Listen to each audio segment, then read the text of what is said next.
Good day, and welcome to today's web talk sponsored by the Canadian Association, the Canadian Anti-Semitism Education Foundation. Sorry, it's early for me. And our partner, the Canadians for Israel's Legal Rights. I'm Andrea Spindle and your moderator. Today, we are very fortunate to have as our guest a great friend and an unapologetic Zionist, Dr. Mordechai Kedar. We also have the pleasure of having Goldie Steiner, co-chair of CILR, who will speak to us later in the program. As I have oft repeated in these talks, and will say for new viewers, our foundation is a registered Canadian charity engaged in educating Canadians about anti-Semitism, which masquerades as anti-Zionism. We are actively promoting the adoption and implementation of the International Holocaust Remembrance Alliance definition of anti-Semitism and its principles by all levels of government and all public institutions. The IHRA is a key tool in the battle to combat anti-Semitism. We strongly support developing strong relationships with other organizations, both Jewish and non-Jewish, and ensuring that people know the truth of Jewish history and Israel's legal, biblical, and historic rights. CILR is also committed to teaching these truths. Together, we stand strong and proud as Jews and as Zionists, which we think is an imperative in combating anti-Semitism, defending Israel, and ensuring Jewish survival. The Jewish people are the original people, and Jews formed their first national home in ancient Israel millennia ago. Jews have legal rights to reconstitute the Jewish homeland in Israel as agreed to by the United Nations and confirmed in international law. This program will be recorded, and you'll be able to access it on our website and on the CILR website no later than Monday. Please note that you may submit questions via the Q&A function on your Zoom screen. Now it's my pleasure to introduce Dr. Mordechai Kedar, whom we affectionately call Moti. Few academics can match Dr. Kedar's breadth of knowledge of the Arab world and Israel and its Middle East relations. Dr. Kedar is fluent in Hebrew, English, and Arabic, and has often given interviews on Arab television and its online programs, and regularly communicates what is being said about Jews, Judaism, and Israel. He has significant knowledge of Arab mass media, popular culture, and gender issues in Islam. Mordechai is an assistant professor at Bar-Ilan University and is an adjunct lecturer at Tel Aviv University and Ariel College, as well as being a member of 3 research groups in Israel. He is a research associate at the Begin-Sadat Center for Strategic Studies, director of the Center for the Study of Middle East and Islam at Bar-Ilan University, and a member of the Herzliya Interdisciplinary Center. Mordechai served in the IDF and was a branch head in military intelligence, retiring as lieutenant colonel after many years of active duty. And I noticed that he is so current that within days of the catastrophic explosion in Beirut, Mordechai had already published more than 1 paper on what had really happened. And I'm sure he'll share that insight with us today. Welcome, Mordechai. Thank you, Andrea. Thank you so much for having me here. And I thank each and every one of the participants so far, 178. And I think people will join later. Ladies and gentlemen, first of all, the main event or the main news in the Middle East of the last 2 weeks is the announcement, and I emphasize the announcement, not yet any agreement, but the announcement about the willing of Israel, the Emirates, to normalize their relations. And here I want to, first of all, to give a comment about the terminology. In Arabic, to normalize means tatbi', as I say in Arabic. It's a bad word. Bad word means that somebody who is willing to go to Israel and hug and kiss with the Israelis, if not more.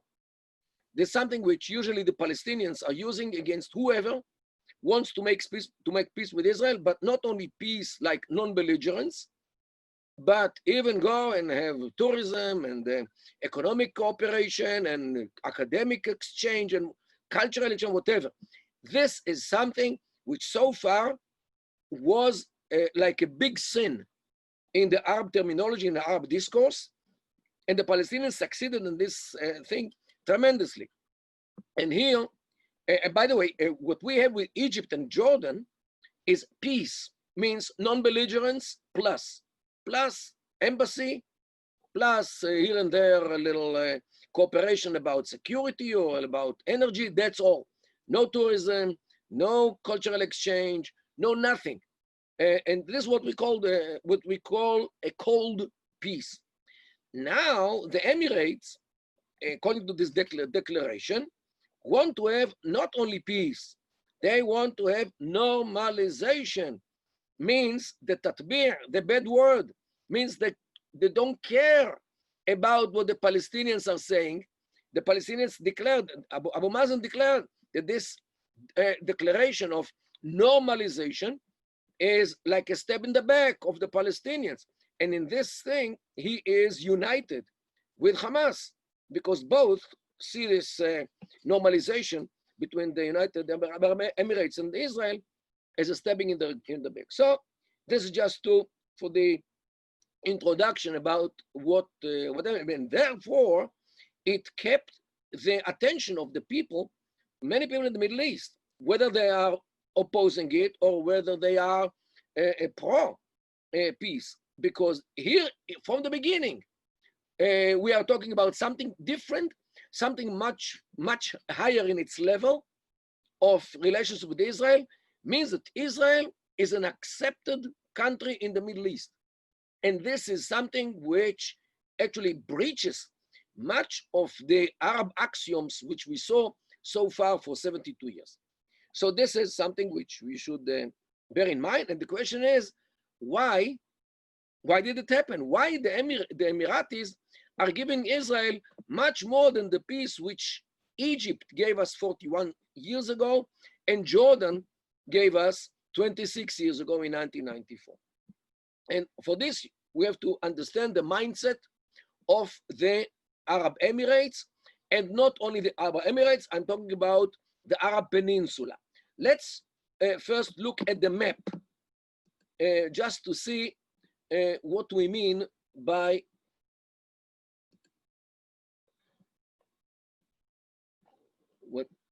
where is the map? Let's see this. Here it is. For some unknown reason, show all the windows. Here we are. This is the map of more or less the whole Middle East, North Africa, but our focus today is on here, the United Arab Emirates on the right side.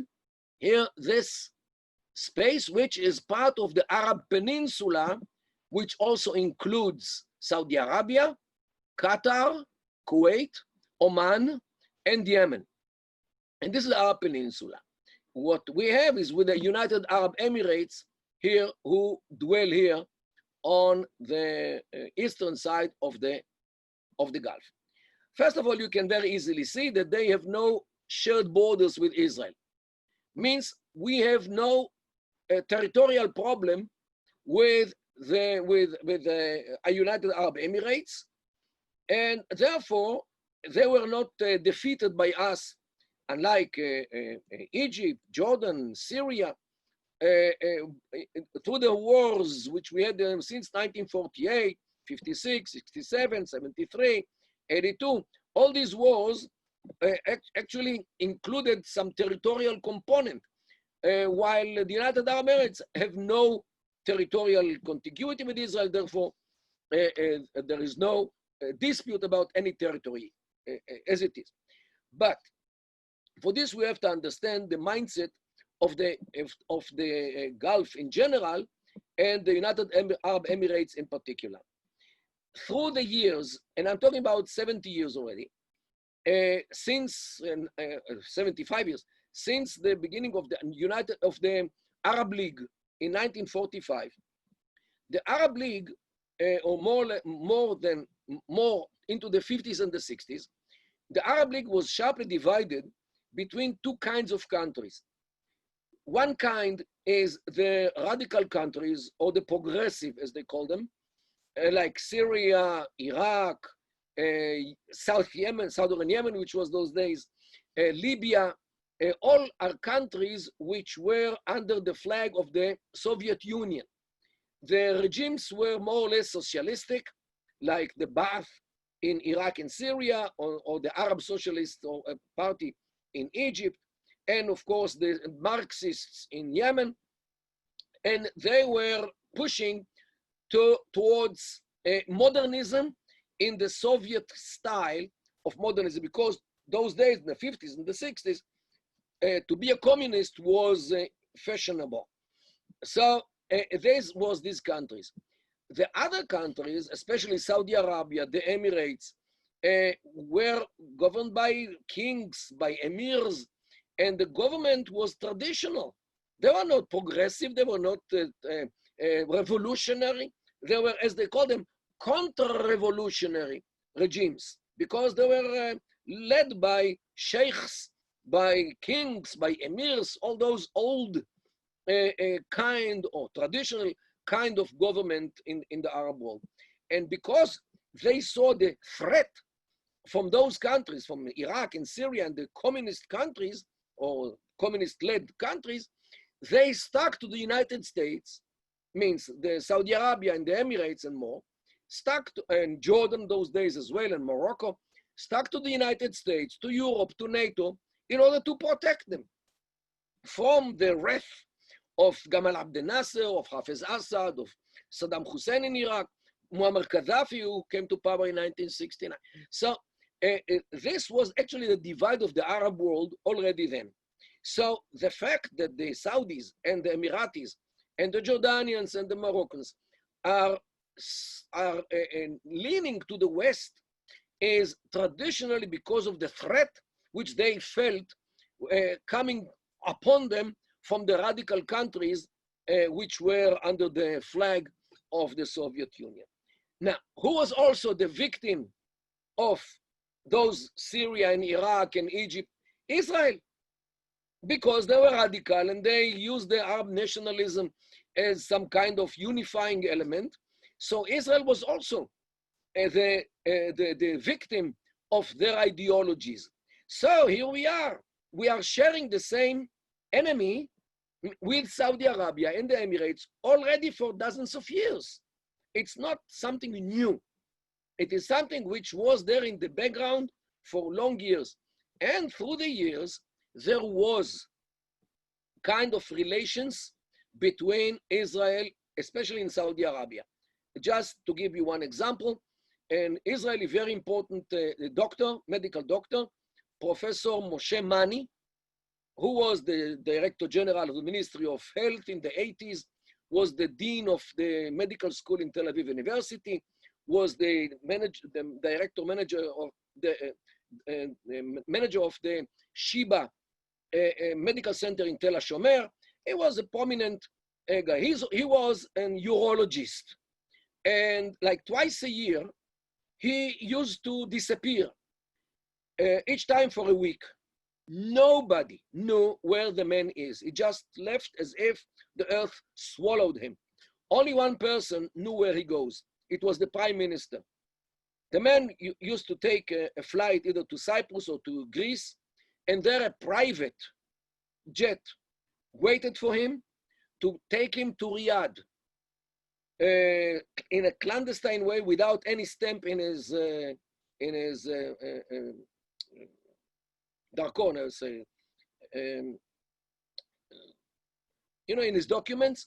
And nobody knew that he is actually in Saudi Arabia, taking care of the urologist problems of the ruling family in Saudi Arabia. And everybody knew that he is an Israeli, that he is an official in Israel. Everybody knew. He spoke Arabic because originally came from Baghdad, so they spoke Arabic to him. And they knew that his mouth is sealed.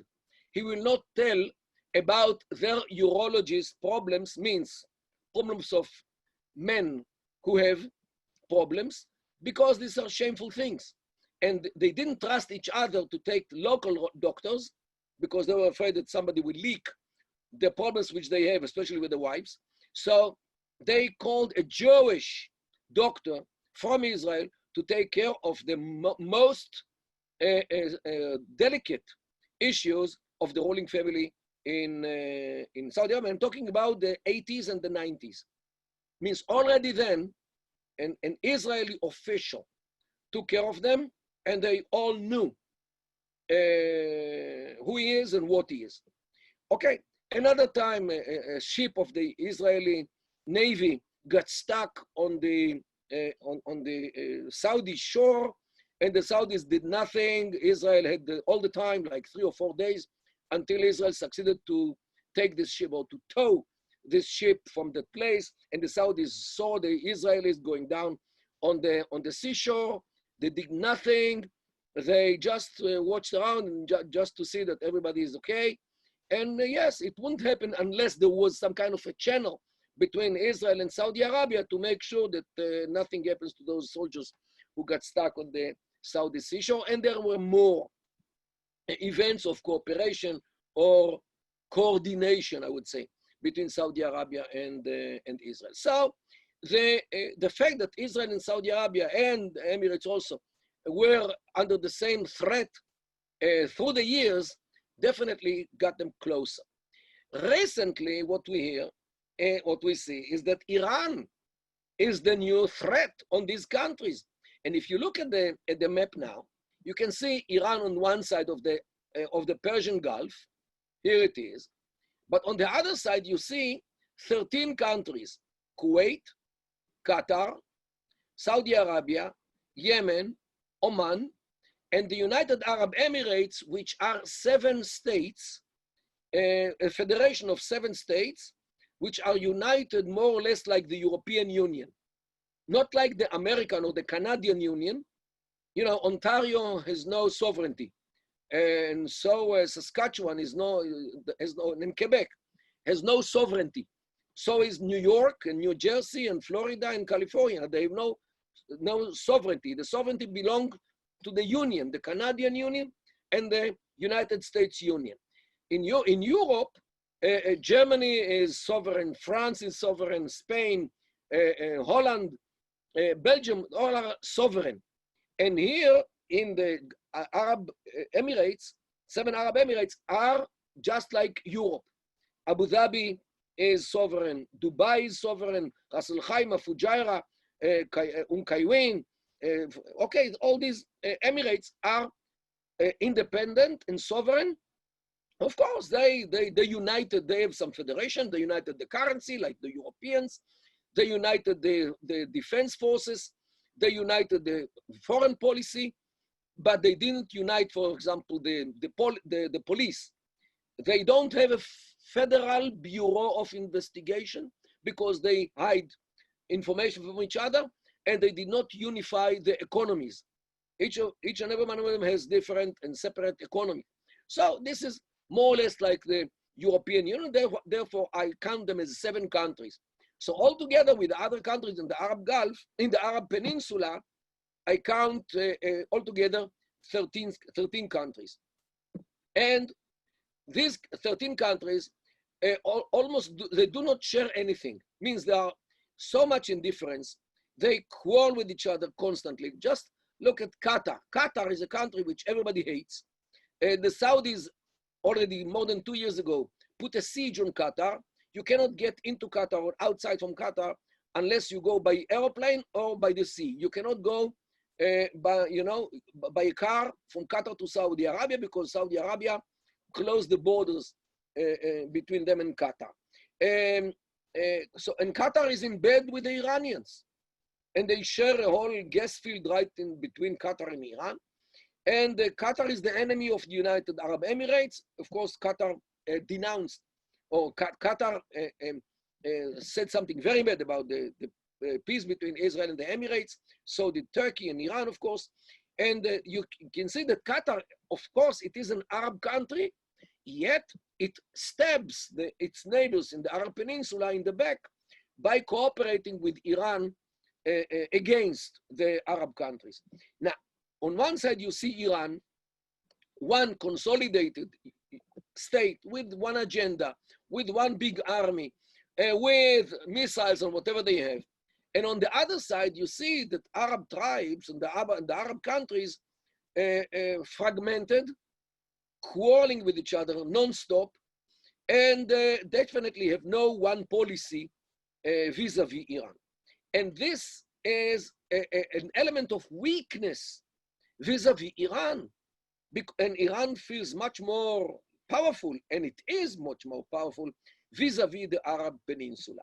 And this is a very basic problem between Iran and the Arab Peninsula. This is why people in the Arab Peninsula, or states in the Arab Peninsula, always look for a support from external powers. And here comes Israel and the United States. And this actually explains why the Emiratis and the Saudis cooperate with Israel about the Iranian issue. And there are all kinds of rumors about agreements between Israel and Saudi Arabia. For example, that Saudi Arabia will not do anything to airplanes which come from the west to the east. Means Israeli warplanes will go to do something in Iran. The Saudis will not do anything to them. Okay, there is a rumor that there is such an agreement. The Saudis, lo and behold, have some kind of a missile to shoot down the missiles which are shot at the Saudis from Yemen. And somebody hinted that what they actually have is the Iron Dome. Where did they get it from? From Russia or from Canada? Okay, so here we are. Cooperation behind the scenes, especially on security issues, and maybe some others as well.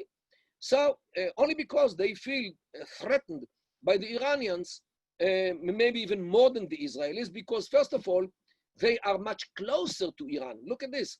Only the 100 kilometers of the Persian Gulf are in between Iran and Saudi Arabia. We have Iraq and Jordan as some kind of a buffer zone between us here and Iran. They have no buffer zone.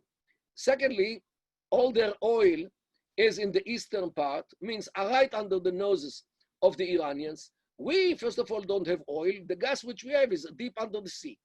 So it's immune from the Iranians. The Iranians, they cannot hurt our gas on our oil. And not only this, Saudi Arabia is very attractive because the Shia in Iran keeps telling that here, the Mecca and Medina are cities which actually belong to the Shia. Why? Because the fourth caliph was kicked out in the 7th century, and he was actually the founder of the Shia, Ali bin Abi Talib. So, and they are his legal heirs, and they want to take Mecca and Medina because the Saudis are from Riyadh, are not from Mecca and Medina, and they are invaders, and they should get out, and Mecca and Medina should return to the Shi'i world. And this is what the Iranians keep saying, and the Saudis definitely are afraid that the Iranians want to take Mecca and Medina, the holy cities for Islam, from the Saudis.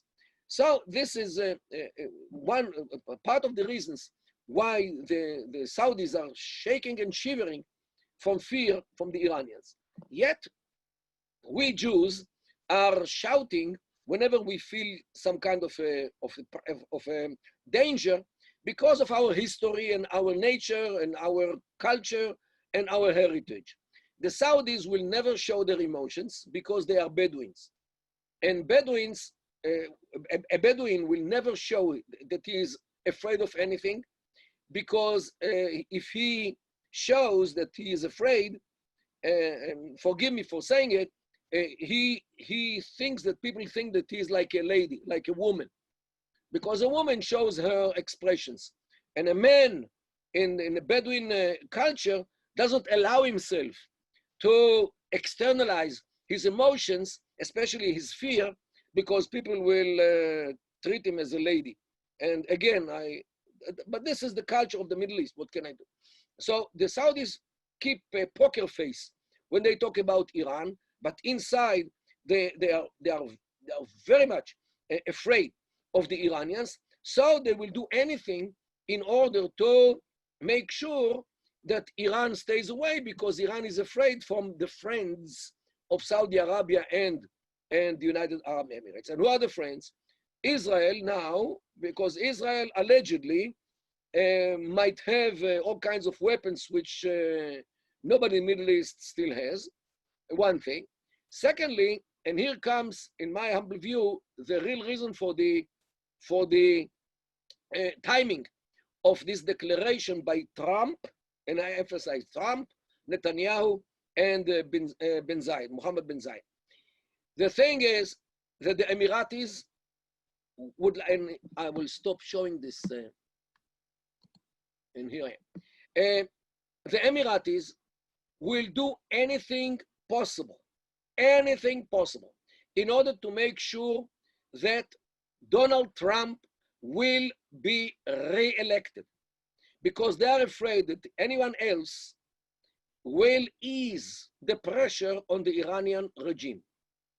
The others might resume the JCPOA, the nuclear agreement, which was signed in 2015 by the previous administration, will lift the sanctions on Iran and actually re-embolden Iran to a degree that Iran will be able to threaten the United Arab Emirates and other countries as well.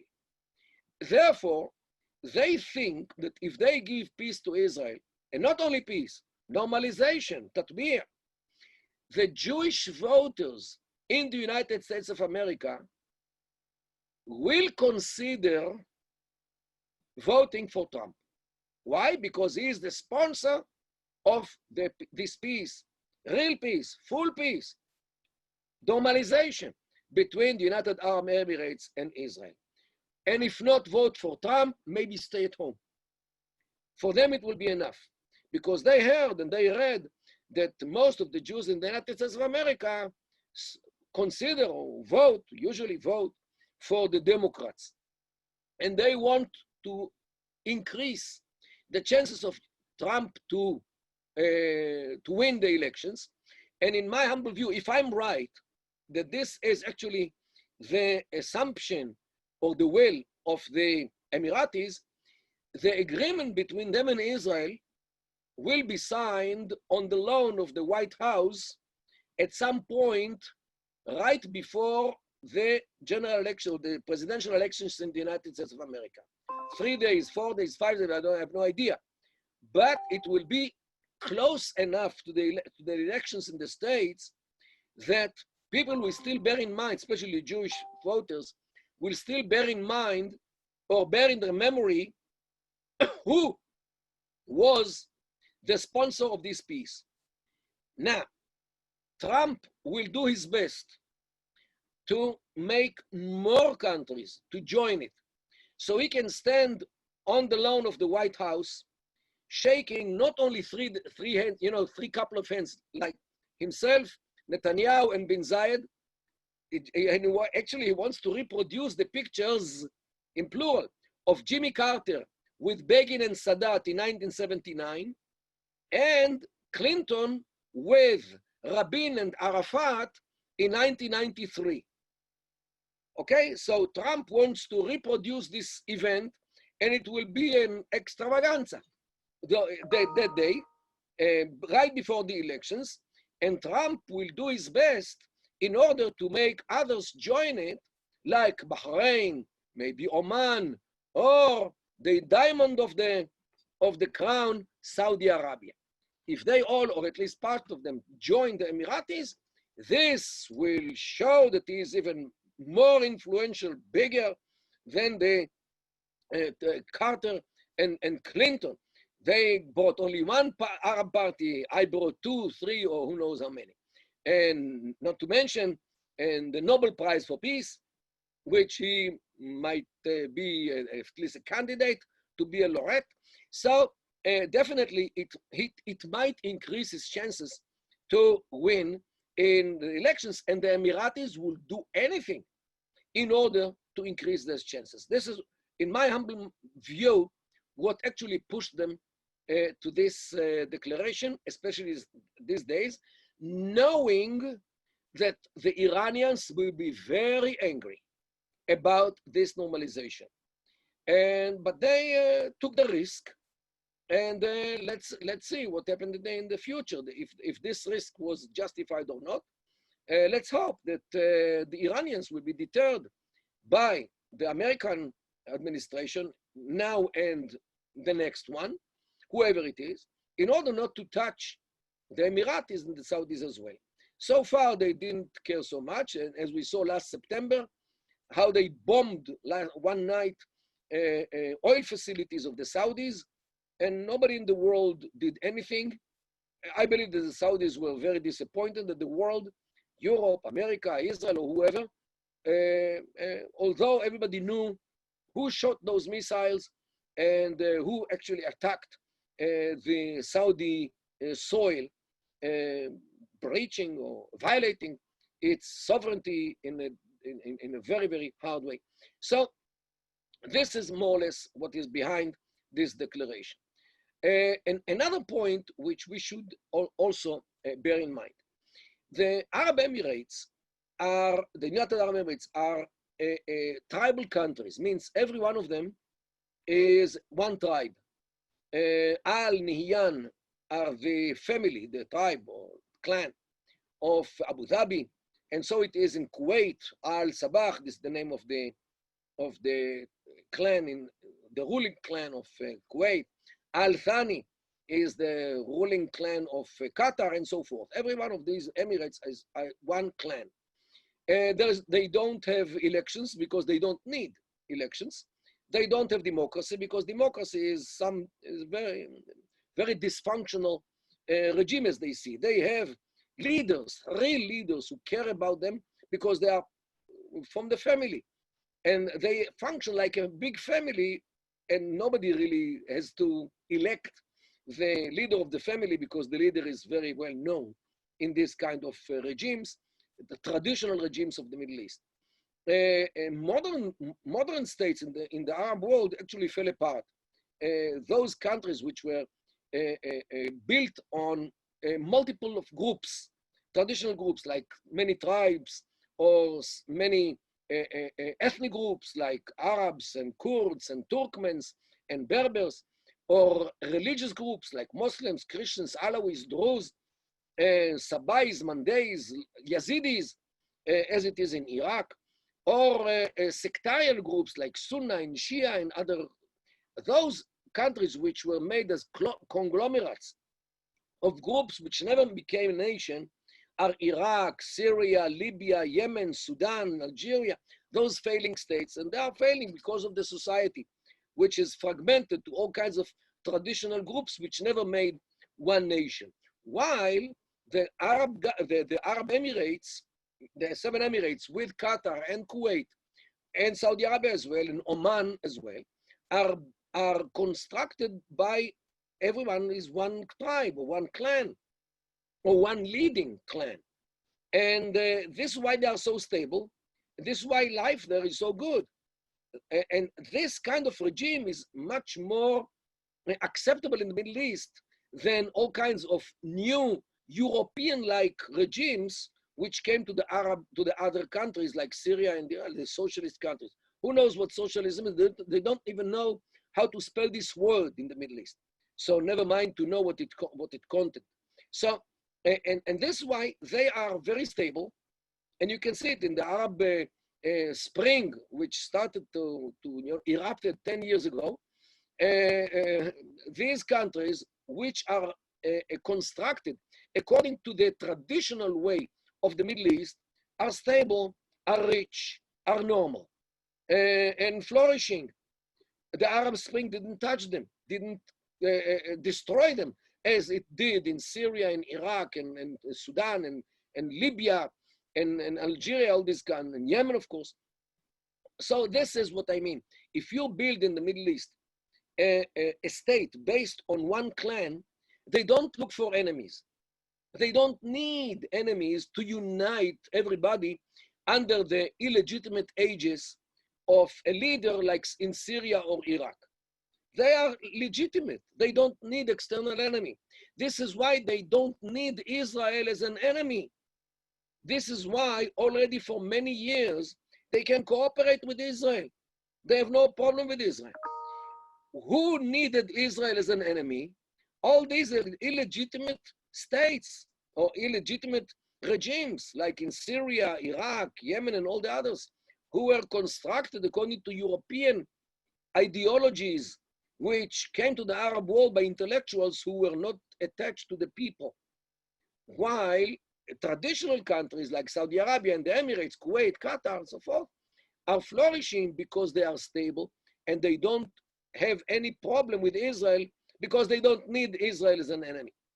And this actually closes the circle. They are not enemies of Israel for many years already. Israel had relations with them under the current. Nobody saw that. Nobody saw that because they were afraid of the radical regimes in the Arab world, and we knew it, and we could continue with this.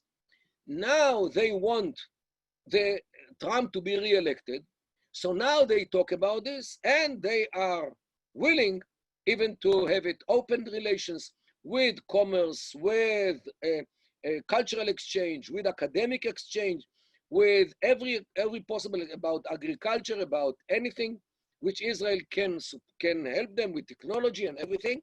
And they are freaks of technology. They buy whatever they can. They can.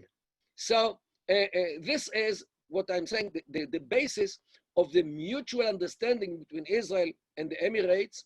And maybe, don't forget, Netanyahu visited Oman and was accepted 2 years ago by the Sultan, the late Sultan Qaboos.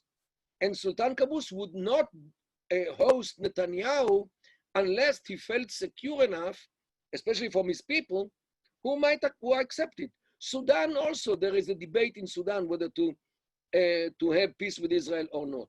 South Sudan, we have peace with South Sudan because South Sudan are not Arabs and not Muslims after Sudan was divided like 8 years ago. So the situation in the Middle East today is that the peace with Israel is something which people are talking about. In Iraq, people are talking about this. Of course, they are longing for the period where Jews were there in Iraq. They say, we kicked out the Jews, and what did we get? The jihadists, the worst business which we could do. We gave up on such a good group of people, the Jews, who promoted the Iraqi economy, promoted the Iraqi society, promoted the education, promoted this commerce in Iraq, and yet we were very cruel about them because of the state of Israel and the incitement of some Arabs, and we actually massacred them in 1941 as well. And what we got as a punishment from Allah, what we got is the Daesh, the ISIS, and all the others, because we kicked out the Jews. And this is how people in Iraq are talking today. And this is very important because this is the popular basis for future relations between Israel and Iraq. Therefore, the atmosphere today in the Middle East is much more acceptable or accepting Israel as an entity which we Arabs and Muslims should start working with and not consider as our enemy, as our, let's say, leaders were doing against us for many years. As a mirror image, the reputation of the Palestinians in the Arab world is in a total deterioration. You have no idea how many Saudis and Kuwaitis and people in the Emirates and in other places as well are cursing the Palestinians for blackmailing the conscience of the Arab world before their pockets. They're blaming the Palestinians for everything which went bad in their own countries. Don't forget, the Palestinians, Arafat, supported Saddam when he invaded Kuwait in 1990, exactly 30 years ago, the 2nd of August, 1990. Arafat supported Saddam. So how do you think the Kuwaitis feel vis-a-vis the Palestinians? The Emiratis are looking at Hamas, and the Emiratis hating the Muslim Brotherhood, and of course Turkey as well, because they hate Turkey as well, because Turkey supports the Muslim Brotherhood. And Turkey is with Iran today. So here you have the coalition of Iran, Turkey, and the Muslim Brotherhood, financed by Qatar, against Saudi Arabia, against the Emirates, Jordan, Egypt, Israel, and all those, Morocco. Okay, so this is actually the two coalitions today in the Middle East, The problem is that the Iranian, Turkish, Qatari coalition is supported by Russia and China, because the other coalition is supported by NATO, by United States of America, especially by Trump, and some of the Europeans. So here are the two, I would say, the two blocks of the Middle East. Definitely new picture. When Israel now is part of one of the blocks against the other bloc. And this is a new thing.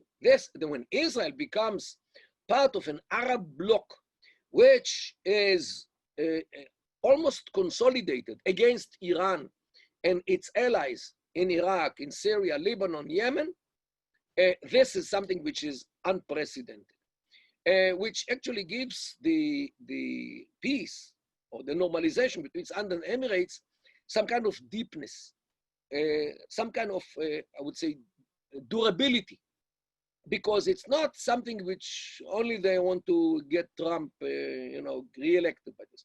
This is something which is based on the core issues of the mere existence of the Arab Emirates vis-a-vis Iran, as long as Iran ruled by the Ayatollah regimes. If Iran collapses, hopefully, in the foreseeable future, maybe things might be different a little bit, because, and this is here where we should not mortgage our future on this issue. Why? We already had in the past agreements with Qatar and Tunisia, and agreements about having an Israeli commercial representation in these two countries. However, these agreements were canceled by Tunisia and Qatar in the year of 2000 because the Second Intifada erupted, and they didn't feel comfortable to have Israeli flag in their streets when Israelis and the Palestinians have such clash in the Second Intifada. So they closed it. So an agreement is a piece of paper. We should not mortgage our land or our sovereignty over the land for an agreement which at least theoretically can be canceled. Because, peace is an agreement. An agreement can be breached. As we see recently in all kinds of commerce agreements between the United States and other countries, this can be also canceled. So this is what I mean. Israel is a steady country. Israel is a strong country. We should not give up on anything in order to appease some people who want to have a photo op with us. Unfortunately, Israelis and Jews are enthusiastic to have friends and are sometimes willing to pay too much, especially when it comes to our land, in order to have some agreements with people who we trust too much. And this is what happened within the Oslo agreements. This happened also with the Egyptians when Begin, the late Begin, agreed to an autonomy to the Palestinians. Okay, we sometimes make mistakes because we think that the other side thinks like us. Well, they don't always think like us. They have their own interests. This is why we should act in the Middle East like it is in the Middle East. Not that it is with Canada, with the United States, or with Europe. Here the culture is different. And you never give up on something which belongs to you only because you need something from the other side. If he wants us, and here definitely they need us more than we need them, let them pay. And I try to say to my Israeli colleagues, unfortunately, the Israeli media is full of enthusiasm about this peace with the Emirates. And the more enthusiastic you are about the peace, the more you are going to pay for it, unfortunately. And I keep trying to calm down the Israelis. Hey, don't show that you are satisfied. Because if you are satisfied, if you show up that you are satisfied, you're going to pay for this too much. But, it takes time until they learn, but finally they do. Ladies and gentlemen, I will finish here. We still have 14 minutes. And I'll with Andrea's permission, I'll open it to some questions. I'll try to take, if it's okay with you. Thank you so much, Modi. That was wonderful. I'm so glad you shared the map, because I'm sure many people like myself didn't know about all of the relationships around the Gulf. So the first question I would ask is extending sovereignty over Judea and Samaria now off the table, permanently, temporarily? What does it mean when they said it's suspended in relation to these accords? Well, what they keep telling us, it's postponed for a while. Recently, I heard that they are putting it off for 4 years. Why 4 years? 4 years will be again elections in the United States. So people will vote for the Republican candidate if he promises that he will help Israel to implement its sovereignty over Judea and Samaria. Means to sell us again the same merchandise. This is what I heard, that the period of time which they talk about is 4 years. I'm not sure this is the real thing, but this is what I saw. Let's see, because if the results of the elections in the United States will definitely have an influence about Israel's ability to exercise its sovereignty over Judea and Samaria or not. Okay. One of the questions we have is about the sale of F-35s to the UAE. Is Israel going to draw a line in this agreement about what military supplies and arms can be sold to UAE by the US? Well, there is a big debate here in Israel about this. First of all, whether the United States actually asked Israel. I'll tell you why. The distance between the Emirates and Israel is twice the distance which these airplanes can fly. Means that Emiratis, even if they want, they cannot use these airplanes against Israel. And if they want, they need fueling in the air. And they don't have any ability to do it yet. Still, the range of the flight of this airplane definitely covers large parts of Iran. Okay, so this might be a good reason why Israel has no objection to sell these airplanes to the Emirates. I don't know, there is much behind the scenes. Don't forget that the F-35 is produced in the States. And it means jobs in the States. And President Trump is vowed to increase the number of jobs in the States. And this is very important for him, especially these days of unemployment because of the Corona crisis. So I'm not sure that Trump will actually ask Israel whether to sell the F-35 to the Emiratis or not. Several people have asked about the Jewish vote in the US. Is this really going to, the deal with UAE, going to influence, do you think, Jews on the left? Or do you think their animosity to Trump is all that matters? Andrea, I cannot tell you an answer, because my knowledge about the American Jewry is very mediocre. What I'm talking about is the Emiratis. They think that if they have normalization with Israel, this will influence Jews in the States to vote for Trump or to sit at home and not vote at all, if they cannot vote for Trump.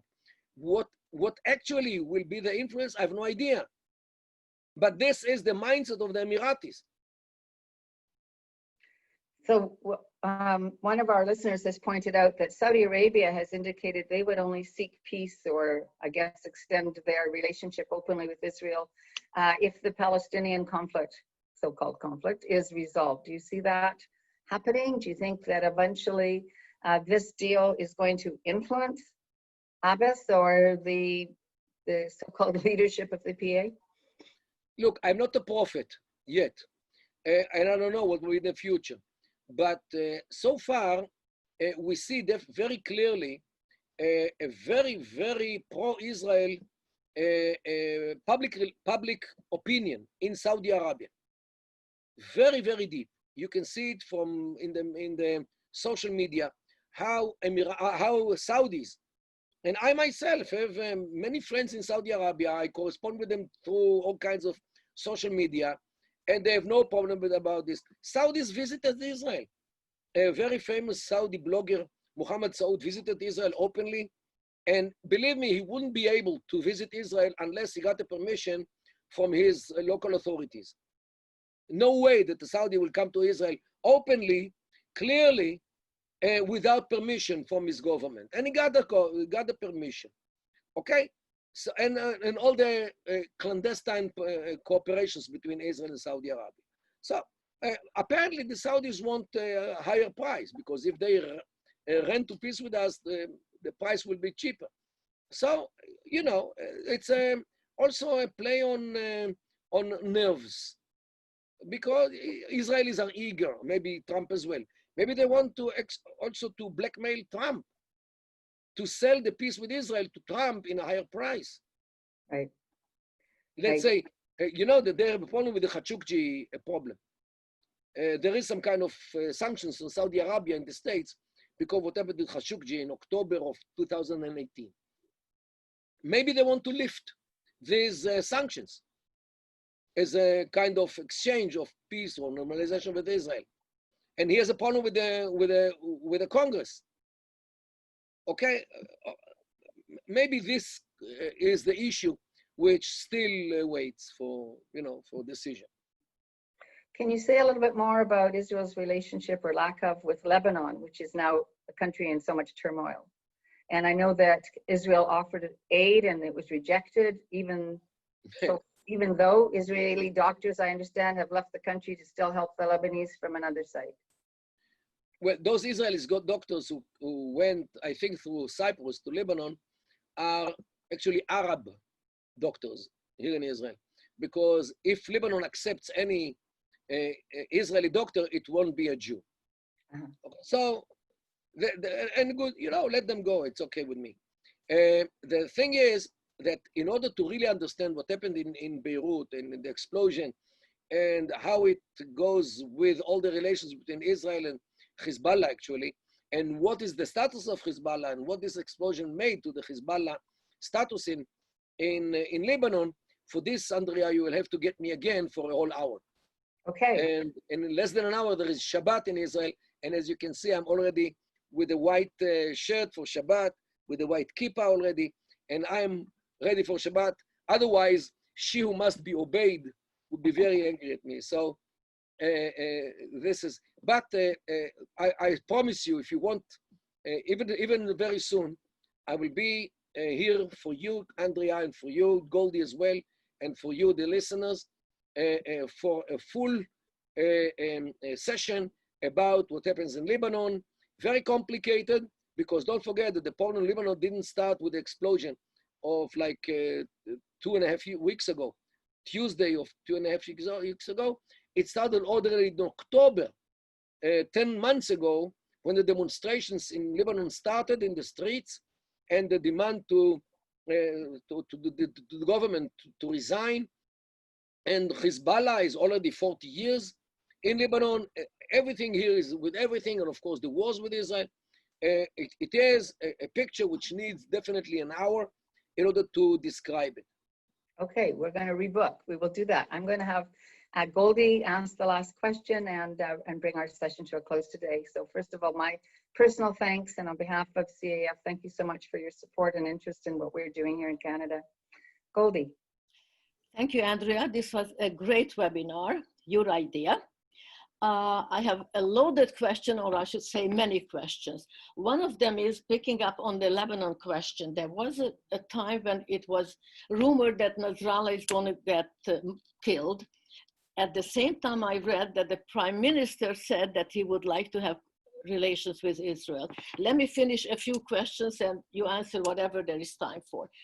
Can we expect the Saudi Arabia wants to arrange to fix the conflict between the Palestinians and Israelis? Would they support Palestinian Arabs to move to Jordan? Would that be a possibility? And can we expect that as a result of this UAE normalization, that Israel will finally be able to apply sovereignty from the river to the sea, which is our dream, which is what diaspora Jews and Israeli Jews want to see above everything else. And how lasting can this normalization be with the UAE? I finish here because I'd like to get a few of the answers. Well, very shortly. Saudi Arabia will never say anything positive about moving population from place to place. Because they know that this is something which is unacceptable. It was acceptable in the 40s when Christians were kicked out from Turkey and the Muslims were kicked out from Greece, where populations were moved between Czechoslovakia and the Sudeten and Germany, and between Pakistan and India. Okay, this was in the 40s. After the Second World War, this was acceptable. Today, moving populations from place to place, you can see what happens to the Muslim Rohingya in Myanmar, which nobody in the world accepts. And the same thing will be here, because people will not move willingly, and you have to exercise power in order to, or force them to move. This is nothing which Saudi Arabia can support as a country which wants to be a part of the world. So forget it. It won't happen. Secondly, you asked about sovereignty.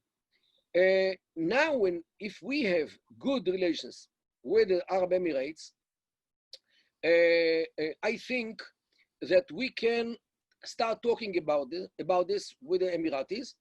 But, and here, maybe the news which I give you here, there are clans in Judea and Samaria who are waiting for the minute which Abu Mazen will leave the leadership in a way or another. After all, he is old, he is not well, and yes, his days are numbered. Maybe many numbers, but numbered. And every day, he is approaching his end by one day. And they are preparing actually to declare statehood in their cities, means to fragment the Palestinian Authority to Emirates, just what I am talking about for a long time, and you, Goldie, know it. And you can actually Google for it, and you will find about this.